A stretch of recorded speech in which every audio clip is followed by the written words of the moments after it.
We then need to kind of highlight specific artists.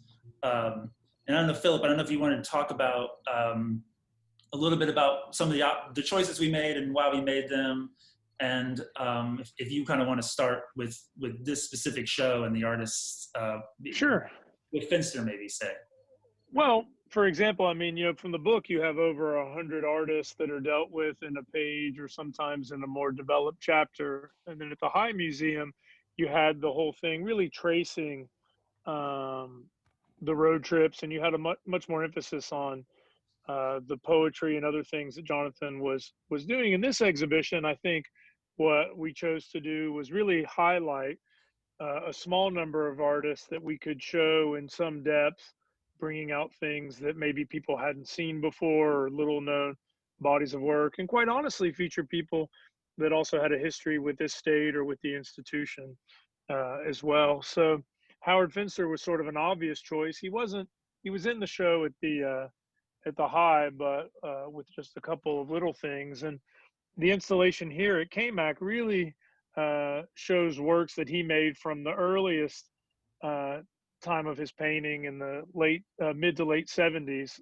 piece on the right's from 78, and then all the way through his development of cutouts and later sort of more pop imagery all the way through the 90s. But go ahead, Joey. Yeah, and one of the things, I guess one of the conceits of the show, I guess it's good to start with him, is that while you were also looking for artists that had sort of unique visions, there did end up being, from Jonathan, this kind of borrowing of Finster's title of his place, Paradise Sure. Garden, and that these places you were visiting weren't just sites where artists were making work, but it's where they were making a kind of environmental installation that for them was just a pure expression of sort of what they enjoyed about life. And in the case of Howard Finster, it certainly had this kind of biblical context. But and so all of this work sort of came out of this location, which you both visited, right? You and Guy both visited. Yes. Sure. Howard was a trip. He was over caffeinated and but wonderful. How many visionaries do you meet in your life?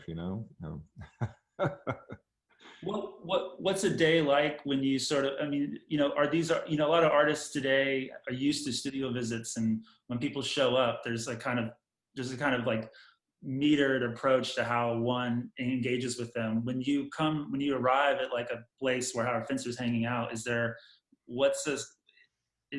a unique visit for everyone, or do they have a kind of pitch, or what is it? What's the sort of process for that?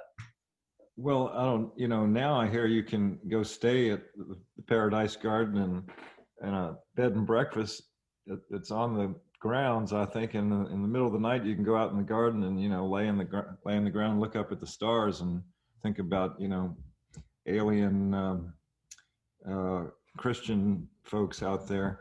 But when we went, we were there not only to see their place, but also to have extended conversations with them to find out what it was that drove them to make these environments. And so we talked, for hours with Howard, and he did most of the talking.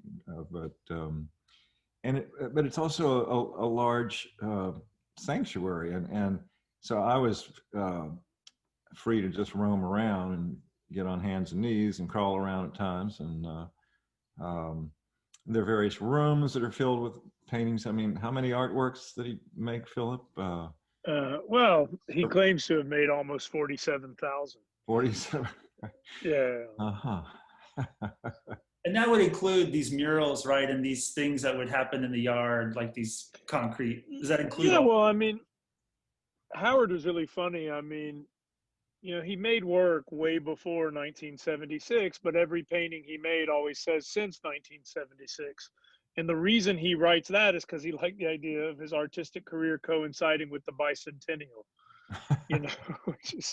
which sounds sort of crazy, but the guy was a consummate marketer, and he understood that the intersection of pop culture, American culture, et cetera, with biblical visions was the way to sell the maybe less popular sort of product. So, he painted all the presidents, particularly Washington and Lincoln and Kennedy, et cetera, and then Marilyn Monroe and Elvis and any number of people that he thought he could sort of traffic in.